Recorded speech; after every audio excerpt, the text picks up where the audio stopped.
Welcome back to the special transmission on 76th Independence Day. We are celebrating that. If you have traveled across the length of Pakistan, you must have seen that there are young people out there celebrating even now. But today is also a moment of reflection. So this is exactly what we are doing. You must have seen the previous 1 hour transmission where we were talking about what we have gained and how far we have come since 1947. So we'll try to actually understand that a bit more. And in order to help us understand all those issues, let me introduce the guests I've got in the studio. I have with me Barrister Yasser Latif. As name suggests, he is a legal expert, but he's also an author who has written biography of Qaeda-e-Azam Muhammad Ali Jinnah, the founder of this country. Thank you very much, sir, for being part of the program, although I still keep on waiting for the signed copy. And I assure you that I'm going to read that as well. Thank you very much for being part of the program. Next to him is Dr. Waqas Saleem, who's a political analyst. Used to be a regular on our shows, but now it is good to see him again. Thank you very much, Dr. Sab, for being part of the program. On Skype, we are joined by Dr. Shahnaz Akhter, who is joining us from University of Warwick. Her expertise is essentially about colonial politics and policies, but she will be talking to us about Pakistani politics and Pakistani development for past 76 years. Thank you very much, ma'am, for being part of the program. Let me start with you, Barrister Saab. And I ask the same question to everybody, right? I pose the same question, and that is, what does this day signify to you?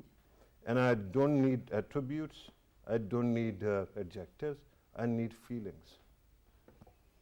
Well, I think this is one of those days that we need to suspend cynicism on. Yeah.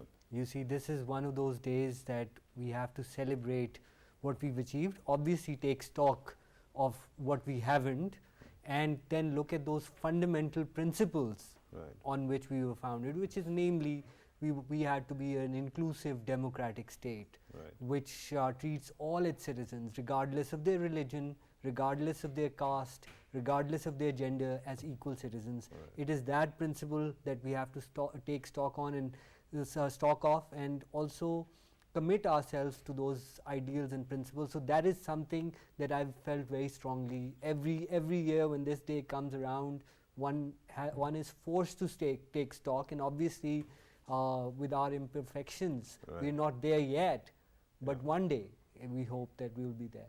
You're saying because you have suspended your cynicism that we are on the way to that place, right? Yeah. Is it what you're saying? Yes, I've suspended my cynicism. I think this is one of those days that you need to suspend your cynicism. Okay, but and you think that we are progressing? We are progressing, yes. Right. Slowly, gradually, not as fast as one would like, not as the pace is of course problematic, but we are certainly in the right direction. Right, and there hasn't been a time when we have lost direction and come back to it later. We've lost direction many times, okay. And we've had those turns in our history, turns that have, that are not our finest moments, as it were. Right. But again, like I said, once we take stock of it, we can't. So I see a lot of when you look around, obviously a lot of people are celebrating, but there are certain sections who are very despondent. Right. I think that despondence needs to be done away with. Okay. Right. And I totally see your point. Let me bring in Dr. Waqas Saleem as well. Dr. Saab, same question to you. I am quite ecstatic, reason being that this is a day that rejuvenates my soul, because once I just get up in the morning, I have this feeling that I am free. Right. You belong. Yeah, and you belong. It reminds me of the very roots that I belong to, and then it reminds me of all those sacrifices which our elders have been. Because when I was young, I used to listen to my grandfather and grandmother, and they used to narrate the stories of the partition and the way they carried themselves during those times. So these were like quite testing times. So we haven't actually witnessed those sacrifices, those details. So like once But you we have seen new chapters of sacrifice. Even right now, when we are talking to each other, there are soldiers who are standing guard, and that's why we have been able to celebrate, and they're sacrificing themselves as well. Actually, this is a continuous process because in order to sustain a country and in order to sustain a motherland, you have to sacrifice. And it's not the soldiers only, it's the doctors who have been sacrificing during COVID times. It's the teachers who are sacrificing. It's like every stratum of society and every person who is like part of this country is sacrificing in his or her own capacity. So everyone is contributing. So this is a day that we should cherish. And this is a day we should celebrate, and this is a day we should also reflect and contemplate. But largely, this is a day when we should be happy. We should, in fact, I would agree to Yasser that we should suspend our cynicism, and we should also be more rejuvenating, because this is a day that resuscitates us as a nation, and it reminds us that this is something that we need to achieve, and this is the trajectory we are following. And going back to the issue of cynicism, do you think that because we live in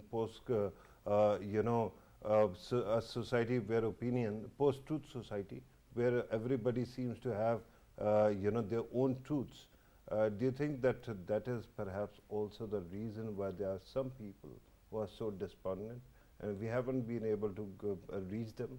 If we try, we can convince them that it is a happy occasion and there is no need for despondency. Actually, people live in their own small worlds, and then they have their own social construction. So they do not get into comparative things, and they just compare things within the country. So if they start comparing things outside country, and we live in a global world, so they have the stories to look at, they have the things to narrate. So this can make a difference, and I guess. As what you're saying, that they have constructed their own truth, their own reality, and they're not ready to come out of that, and they're like living at that pothole, and they're like revolving and revolving and revolving. So this is something problematic. Yeah, but that again is our failure, because we haven't been able to bring them to our reality, right? That is also a true thing, but since we are like not into cynicism, self-accountability is not cynicism. But let me actually bring in Dr. Shahnaz Akhter Sahiba as well. Dr. Sahiba, I'm going to change or amend the question a bit, and I'm going to ask you, what does idea of Pakistan stand to you? What do you think it is? I mean, from a diaspora point of view, just to go back to the previous question, it's a great day for us as well. It's a day where we're connected to our motherland, and a lot of our roots and origins are from Pakistan, and obviously it's a day where we celebrate our independence from the empire. But Pakistan, to me, is this complex country which symbolizes both the roots and, to use a word that the barrister did, a bit of cynicism as well.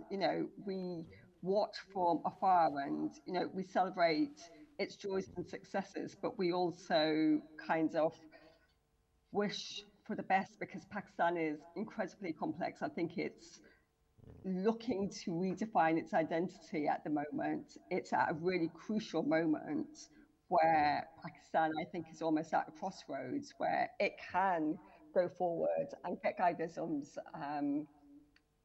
vision for Pakistan. But I also think we're in very interesting times, especially, as you say, in a post-truth society where people do construct their own reality, and social media obviously influences what we see in Pakistan as well. And Dr. Akhter, there's a reason why I actually changed the question for you, and I wanted you to actually answer that as well, because I wanted to, you're right that even today we seem to be actually standing at a crossroads, but that would actually go back to the idea of Pakistan, and especially its sociology. I mean, how do we perceive the idea of Pakistan? That is important as well. An academic like you must be able to help us understand what does this idea stand for, right? I mean, for me, the idea of Pakistan is very much rooted in the idea of the original founding father of Pakistan, Qaidism, in that Pakistan was a democracy which was built on Islamic principles, and we know that Islamic principles and democracy go hand in hand. And it was there to ensure freedom and security, as the barrister said, for all minorities, but also protect its citizens from injustices and build a nation which was built on social principles. And I think that's something that Pakistan will hopefully go back towards, especially in a time at the moment where there is an economic crisis around the world. But I hope that this is a moment where Pakistan comes together and remembers its most vulnerable and remembers those who we have a duty to look out for. And that is important. Let me come back to the studio, Barrister Sahab, because you have written on Qaid-e-Azam. And let me ask you something, and since we are talking about paradigms and ideas, right? What was Qaid-e-Azam's vision, economic vision? Can you help us understand that? Certainly, certainly. And I should begin by saying that Qaid-e-Azam Muhammad Ali Jinnah exhausted every possible option before he chose to make Pakistan. Right? So this is something that should be driven home. The idea of Pakistan was based on social justice, but it was also a consociational counterpoise to the idea that there could be one permanent majority that would rule over a permanent minority. So I think that was the principle. So in terms of what kind of Pakistan or sort of what kind of economic vision, I think his economic vision was very clearly sort of a social welfare and inclusive social welfare state which would treat all its citizens equally, not in terms of just in terms of political equality, but also economic equality. And this is where, a lot of this debate goes on about, sort of people, looking at Islam and modernity as polar opposites. That's not true. To Mr. Jinnah, Islam stood for egalitarianism, equality of all people, all religions, as a matter of fact. And so this is something, so he actually emphasized the Islamic economic vision, which was of equality of mankind. Right, and I understand that when you're talking about Islamic, of course, that comes with a territory because we are actually a Muslim country, right? But apart from that as well, because when Pakistan was created at that time also, these two, were fairly modern economic systems had already evolved to their fullest. One, socialism, because you keep on talking about equality or egalitarianism. On the other side, also capitalism. So which one did Qaid-e-Azam actually favor? I think this is something, obviously, Jinnah Sahab actually spoke on several occasions about the economic Qaid-e-Azam, obviously. He favored a sort of a third way, not necessarily a welfare state. A welfare state. Yeah. His idea of a sort of, I don't want to put words in his mouth, but sort of Islamic socialism based on closest to, in my opinion, to Scandinavian socialism, Swedish socialism. Okay. So something along those lines where the state would... When you have essentially said third way, so that would actually lead us to the welfare state, right? Welfare state, and that is kind of, a third principle that is there also now, we can see it. Dr. Waqas, you want to add to this? I guess there was inherently an idea of egalitarianism, as Yasser was saying, and then the larger idea was of the unity in diversity, because he was of the opinion that everyone should be free to practice, and every minority and every subculture should have this liberty to create their own one. Like probably he shouldn't wanted this country to be turning into a majoritarian state or a majoritarian fascist state, but that was the idea was that there has to be inherent an idea of inclusivity, There has to be an idea of peaceful coexistence where everyone can live and people should let live. So Right. this was But inherently hang an on. idea. Both of you actually, use this word majoritarianism as if it is something bad. But is it not true that democracy's current systems, whichever they are, with the exception perhaps of the Swiss model, everyone is majoritarian in nature? I disagree. I think one of the things that is there is consociationalism. Consociationalism is a term that was invented in the 1990s, but I think it perfectly fits Mr. Jinnah's politics. Yeah. He wanted a contractual counterpoise, a contractual arrangement between Hindus and Muslims on the basis of United India, a counterpoise that they were, or a contractual counterpoise they were not willing to accept. Therefore, Pakistan was created. Right. And So- we are talking about post And 1947, right? Yes, post 1947. Now, I completely agree in terms of sort of one of the good things that we've done, though our performance has been very patchy, unfortunately. We've had every single constitution of this state has reiterated its commitment to religious liberty, to fundamental rights, and to the idea that women are equal to men. Right. All of our constitutions have done that. Now, our performance has been patchy. Unfortunately, but, we have, unfortunately, on But you're counting 3 constitutions, right? 3. Whenever it was held in abeyance and it came back with an amendment, especially during dictatorial times, especially during Zia's time, there was something else. There was something else, and unfortunately, we've mangled the Remember constitution. And I think Hudud Ordinance? Hudud Ordinance as well, and I believe the constitution itself very soon afterwards, Yeah. and we are celebrating the 50th year of the constitution. Yeah. Very soon afterwards, the amendments began to come, which kind of took away from that egalitarian spirit. However, the fundamental rights are there. In Pakistan, for example, Article 20 of the constitution says that every citizen is free to profess, propagate and practice their religion. No, that is true, and I really am enjoying your reference to laws. You are a barrister, of course. You are going to actually invoke constitution as well. But there is a reason why I asked you about Qaeda-Azam's economic vision, because we keep on talking about other aspects of his personality, his opinion, and there is a lot of literature on that. Somehow we don't see that kind of discussion on the kind of economics he wanted. And then you were talking about political system as well. My concern is that you're talking about spirit of democracy. System in its nature is majoritarian. Yes, so now that's where I believe that Mr. Jinnah throughout his life, especially after 1930, stood for a consociational system. So what does that mean? That and I think the twin-headed majoritarianism that we see in the subcontinent today in terms of what's going on in India and sadly what's going on in Pakistan as well, I think that majoritarianism is a huge threat to fundamental rights and human rights. So democracy, but democracy with safeguards. That's what consociational democracy presents. Yeah, but when you're talking about majoritarianism, of course, we are conflating 2 things. In India and Pakistan, what is happening is perhaps ethnic majorities or religious majority might be trying to dominate.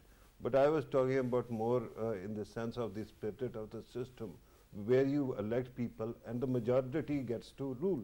Not the minority that is elected, right? It should be a political majority. It should not be a permanent majority. Right. And this is, sorry to interrupt, because this is the day, like the 14th of August, that gives us this impetus that we should transcend all these identities and all these power masks, be it the religion, be it ethnicity, you think we are heading in be that it direction? the religious language, be it any After other power. suspending cynicism, do you think we are moving in that direction? I guess we shouldn't be intense today because it's not the day. No, Generally, soul searching has to get intense. generally we are an intense nation at the moment. I see, but I guess this is a day that we should cherish, and we should say that this is a day that reminds us that we should transcend above all these power structures, and we should be united as a nation, as a Pakistani. Yeah, And this is something that again takes us to the very spirit of democracy, that we should be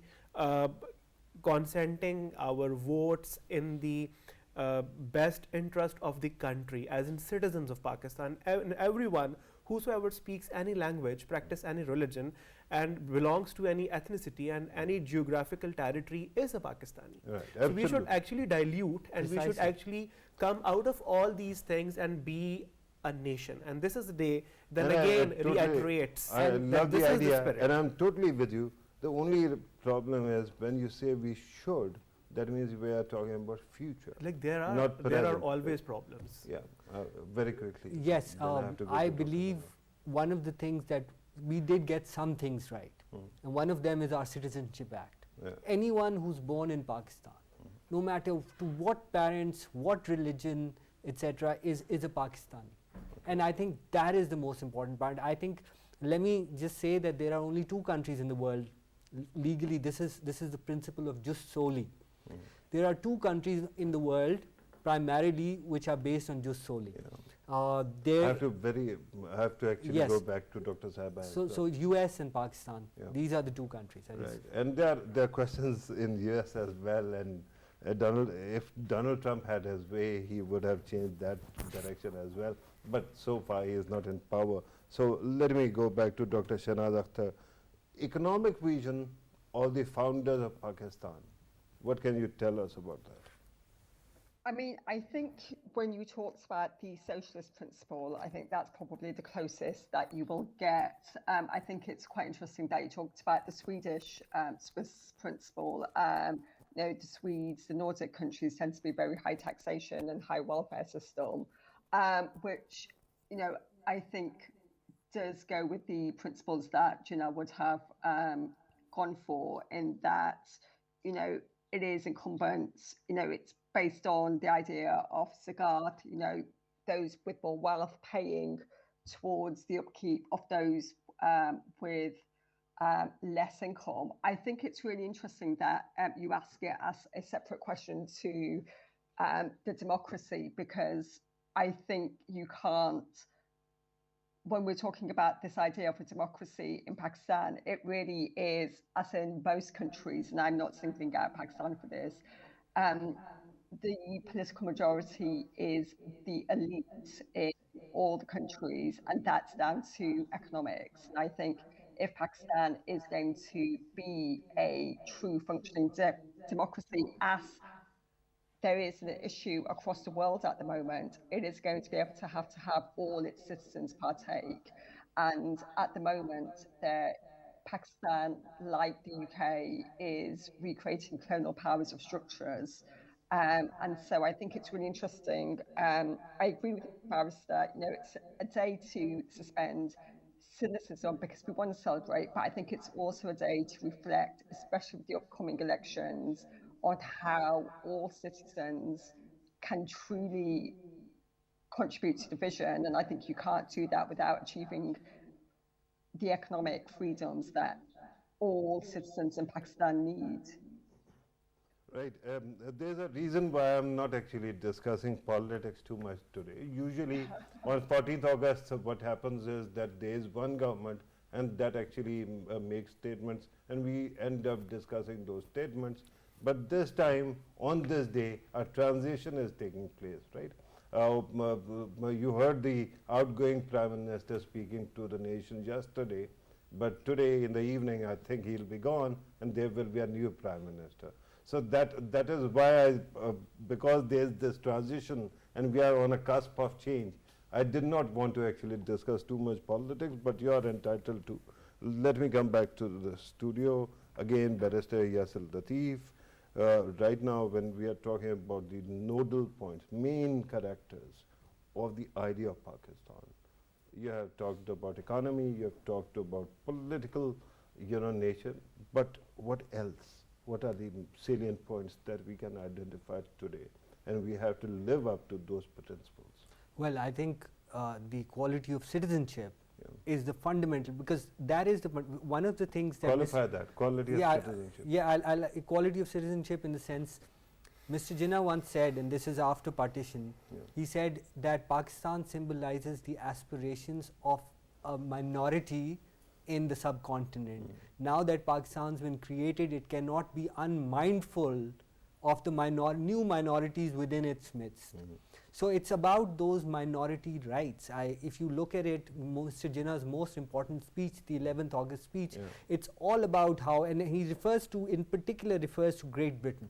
He talks about the Catholic-Protestant conflict there, and he says that this is what, this is ultimately Great Britain came to a realization that everyone is an equal citizen, and we have to come to that realization that in due course of time, in a political sense, Hindus will cease to be Hindus and Muslims will cease to be That's Muslims. a very, that is a watershed moment. I totally agree. That is the fundamental principle on Let me which ask you Pakistan. another thing that is, very close to my heart, especially regarding this speech, August 11th. This speech, it's a recording. Many of our friends actually kept on looking in archives. They couldn't find the recording. Do you think that, what happened to it? I Can you believe, guess? and I know that because I've researched this, I believe that the regime from 1977 to 1988 deliberately destroyed it. Okay. I believe that it was Founder's recording Yes. was destroyed by And it was- one autocrat. yes, one autocrat, and it was censored immediately after the founder We made know, that yeah. speech. Yeah, You see, that- so it's always been underplayed, and the reason is because there is such sort of the general, we haven't been able to educate the people about what Pakistan meant. Right, and what the idea of Pakistan was, what the demand of Pakistan was. So now lesser minds think that the 11th August speech itself contradicts the idea of Pakistan, doesn't. which it doesn't. It is actually the restatement of the fundamental principle, Right. and that fundamental principle is human equality in Pakistan, equality of citizenship, equality not just in political terms but economic terms for every citizen, whatever their gender, whatever their religion, whatever their caste, whatever their creed, all of that has, and that is the fundamental principle on which this country was founded, and we have to return to that in order for Pakistan to progress. And I have no doubt that by the 100th year, that when 100th year comes, we would have evolved to such a state. Right. And Dr. Waqas, similar question to you. You can answer, you can address the things that were discussed earlier. But let me also ask you, because although we are suspending cynicism or disbelief, but still there are questions about where we are at, right?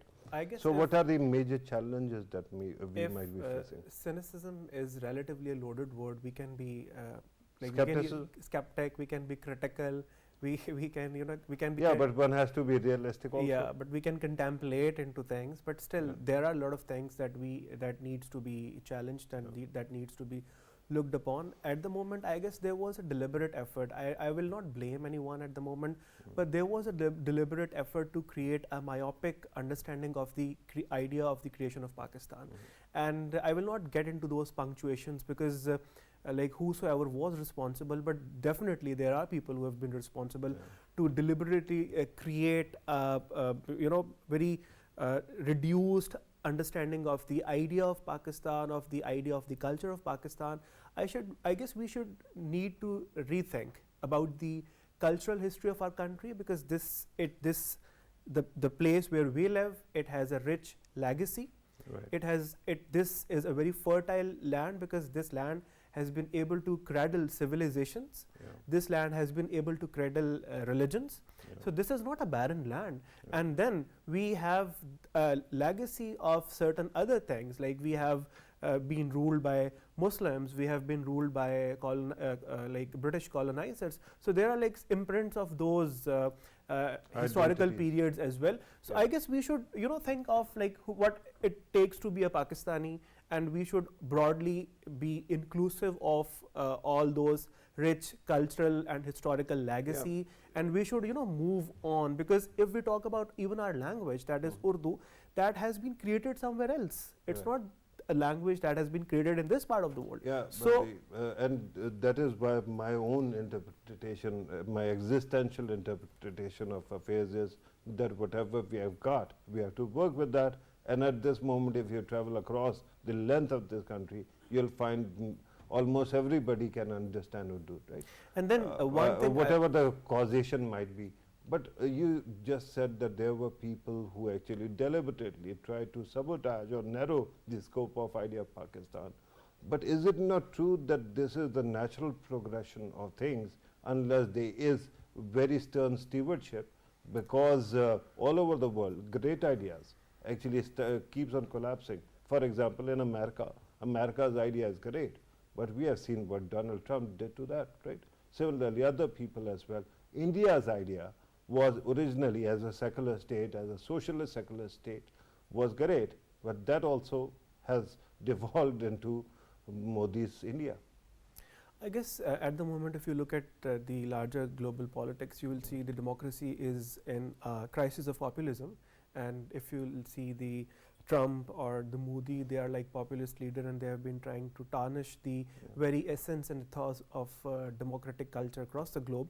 So this is in fact something negative, and that should not be, something that should be, cherished largely. But as you were referring to this specific idea of the economic vision of Jinnah, I would say that at the moment this is the important thing, because we have an economic turmoil, and in order to have a country that is like a country that we aspire for, there has to be an economically functional country first. Right. So this is a point in the history of the country that we should have the cultural economy in place, and we should start talking about these ideas, and then we should start reinventing. Or if reinvention is like largely again a lauded word, we should start rethinking about our very cultural ethos and from an economic perspective, so that we can excel and we can come out of the crisis we are facing time and again. Right. But when you say that we have to, or we should actually re-examine or revisit of, I'm using my words, not yours, but you get the spirit, right? Cultural ethos and other values of that sort. Don't you think that it is easier for an academic sitting in Islamabad to say that? But when you talk about renegotiating those ideas, those cultural morals, that becomes really a difficult thing altogether. That I agree that is not an easy process, but someone has to start, and then yeah, but you're the fourth largest population in the world now, right? Your population is so diverse, and of course there are people living all over the country, right? So their cultural differences, or their things that they are born into, and then the state hasn't been able to educate them the way it should have. I guess how do you change that? When you talking about the cultural norms and cultural ethos or the mores, it's the people, largely the people who actually create these things. One thing that can improve is the experience of the state. If the state in itself improves, if its everyday experience, then you will see automatically that there will be a culture of tolerance, there will be a culture of inclusivity, and there will be a culture of a country that we actually aspire for, a country where we have like freedom of for everything, and where there is an equality. So this idea of experiential state, that is important, and if that improves, then automatically you will see that people will create their culture, because cultures cannot be deliberately created. Right. I'm glad that you're talking about culture and the problems that we face regarding that as well, because I want to go back to Dr. Shahnaz Akhter, and let me ask you, Dr. Sahiba, that when we are talking about culture, systemic problems, especially when it comes to third world post-colonial states, do you think that our experience is much different from others, or we have more or less the similar experience, and there will be, we need time to actually right the wrongs that we might have acquired over years? I mean, Pakistan is still a relatively young democracy. It's 77 years old. As the barristers pointed out, we've got democracies like America, across Europe who are in trouble at the moment. You know, we've got the rise of populism, the right of the far right governments. So Pakistan certainly has time. In regards to the evolving of culture, I've been lucky enough to spend a lot of time in Pakistan recently, and you know, I think where it should embrace is its diversity of culture. You know, I don't think what happens in Islamabad should happen in, say, a village off the Bimba Road or in Gujarat. You know, I think the diversity of cultures, the different languages, is what makes Pakistan, and that is, I think, what will ultimately create a new vision going forward, and not this idea. I thought it was really interesting what you said, and it is, I believe, easier for academics both sitting in the UK and in Islamabad to say this is what we think Pakistan should be, but actually the person, you know, who is worrying about, you know, the impacts of perhaps like global warming without knowing the language around it will create their own culture and their own survival mechanisms. And this will be, you know, create the culture. I do also think, though, there's lots to be celebrating. I know, for example, where the mangroves are coming back to Pakistan, and I think, like a lot of democracies in post-colonial democracies, there is a long way to go. We're seeing it in Africa at the moment, where the countries are still having this back and forth between democratically elected governments and periods of autocratic dictatorships. We've seen it recently. I think we are at an interesting crossroads with the upcoming elections. I'm not going to talk about politics, but I think there's a long way to go. And I do hope by our 100th anniversary, we've got that vision, which is inclusive of all citizens, and that actually, you know, every single one of them can contribute, rather than just this top-down version of what it means to be Pakistani.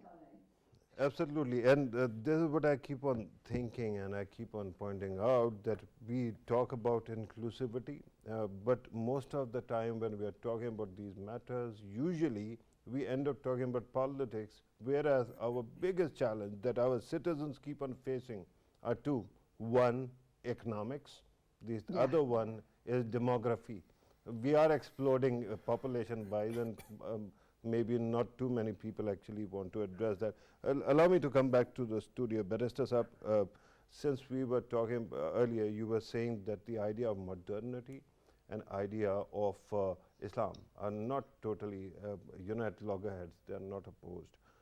Let me ask you, the idea of Islam and idea of secularism, are they in conflict? I don't believe so. Yeah. I don't believe so, that. and I believe that it was this modernist, pluralistic idea of Muslim identity, which kind of began from Aligarh, that was sort of where the arsenal of the Pakistan movement really lay. But hang on, and I think there was a natural sort of marriage between what would be called secularism. By secularism, I mean impartiality of state to faith. Right. So Mr. By Jinnah the was way, very clear. you just used two words. We keep on using them interchangeably, right? Islam or Islamic and Muslim. What is the difference? I believe Islamic is a demographic denomination for what would be a Muslim majority state. Okay. So Muslim is not? Muslim, yes, you could use them interchangeably. I believe somehow it seems that by Islamic you mean it has to be essentially guided, or it should have preference in one direction. Well, I believe, you see, and when you say Muslim, it can have any direction, whichever the people choose. yes, I believe, and without getting into the semantics of that, Yeah. I believe, and I can only sort of say what my research of Mr. Jinnah shows. Yeah.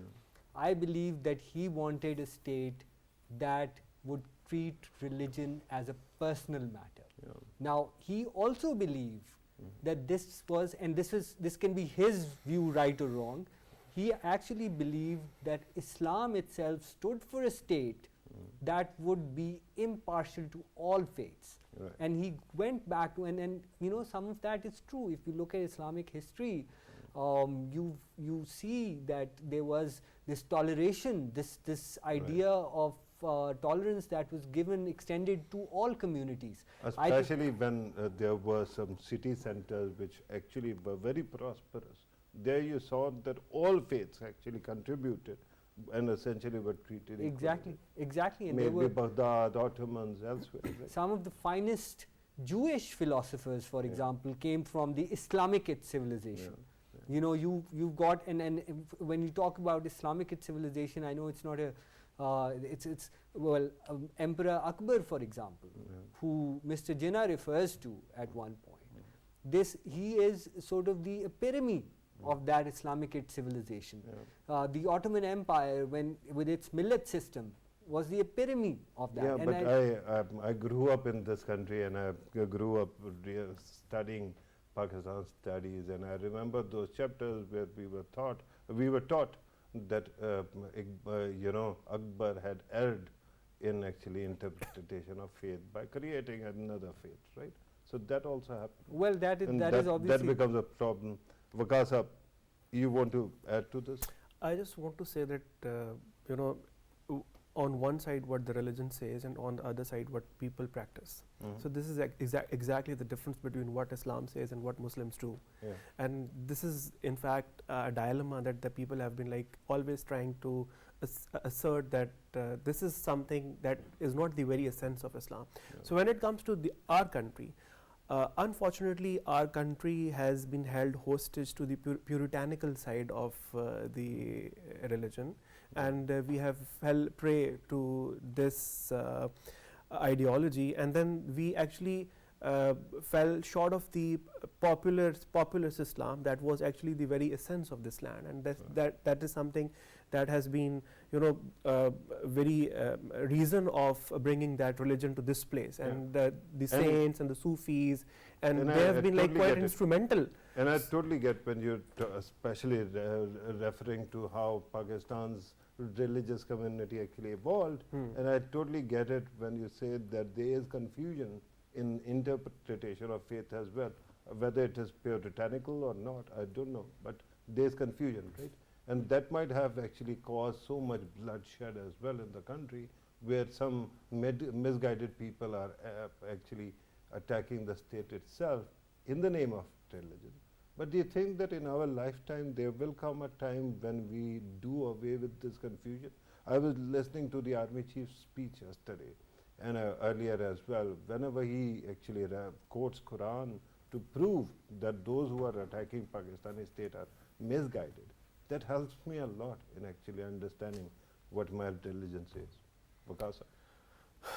I am always very hopeful, and I am quite optimistic about this idea that in our lifetimes we will see that this confusion is going away, and we will see a day when there will be no such kind of confusion. And I guess there has to be a step, and that step is that the people who are practicing Islam, Muslims, they all should, including myself, they all should actually start reading Quran with the translation. So essentially what you are saying is research. Yeah, they should research also, further. because this is Education something, and research. this is again the Quran says Right. that you should, there are like translations which are available, so we should also, you know, look at different versions of the translations, then it will clear our mind, and then it will actually shrink the space of all those who have been trying to exploit the very essence of religion as per their own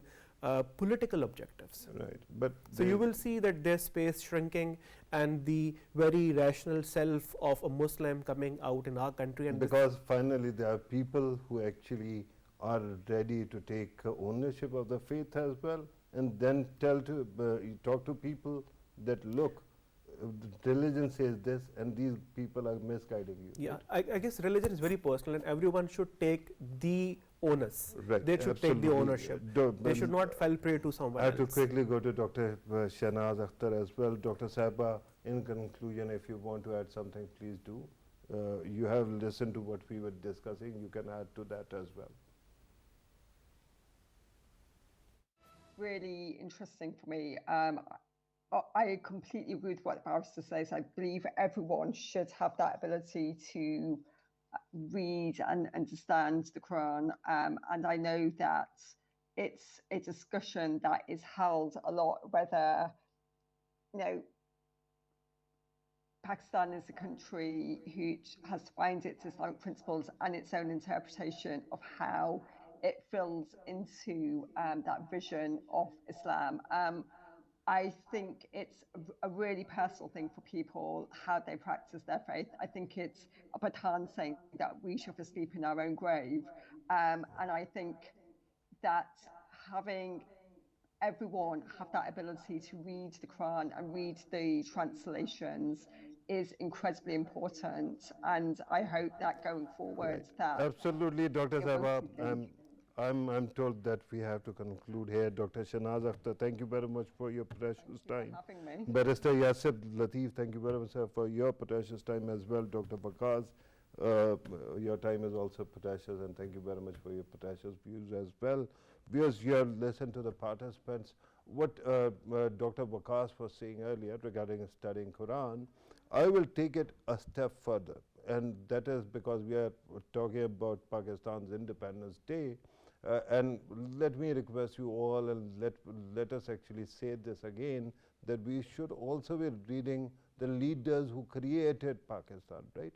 Because their stories are amazing, and because their ideas are also so important that they hold the key to where we have to go.